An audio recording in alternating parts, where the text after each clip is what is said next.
எப்பவும் நான் வச்ச கூறி தப்பியதில்லை, என்னுடைய சொல்ல யாரும் தட்டியதில்லை. இன்னொருவன் என்ன வந்து தொட்டதுமில்லை, தொட்டவன தப்பிக்கான விட்டதும் இல்லை. மீசையிலே மண்ணு வெட்டுனதே எண்ணு, ஆயும் புலி நான் தான், பார்க்க போற நீதான். சும்மா புந்தாம் பூச்சாண்டி காட்டாதே, நம்ம கிட்ட போடுறிய தப்பு தாளம் தான். என்னம்மா கண்ணு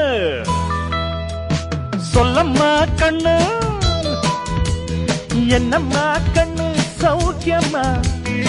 ஆமம்மா கண்ணு சௌக்கியம்மா. என்னம்மா கண்ணு சௌக்கியமா? ஆமம்மா கண்ணு சௌக்கியம்தான். யானைக்கு சின்ன பூனை போட்டியா ஒழுங்கி மோதி